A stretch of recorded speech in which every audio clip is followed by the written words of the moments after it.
During a media briefing at the Army headquarters in Mbuya last week, the Chief of Defence Forces, General Aronda Nyakairima, echoed what his boss, the Commander-in-Chief, is reported to have said at Chankwanzi. And I can't do more to do anything to that message.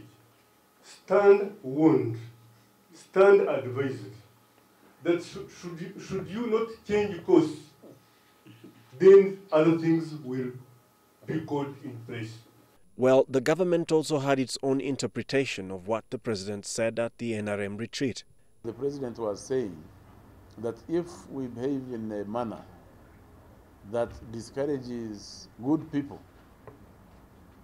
in society to take up leadership positions, we may find ourselves in a situation where politics is only left to the criminal-minded.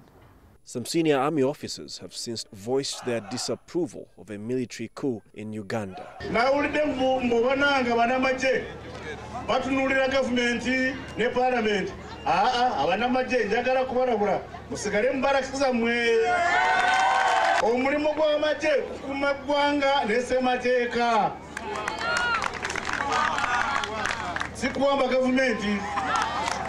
And according to legal commentators, an attempt by the military to take over a democracy is against the Constitution, whatever the circumstances. Article 3 of our Constitution is very clear.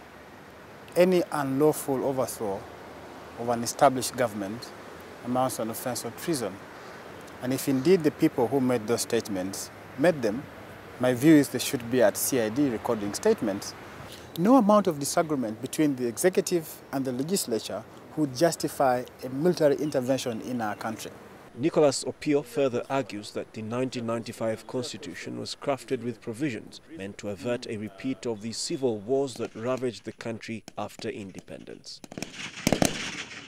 The very foundation of our Constitution, the mischief that the Constitution sought to cure, is an unlawful overthrow of government. The preamble of the Constitution is very clear.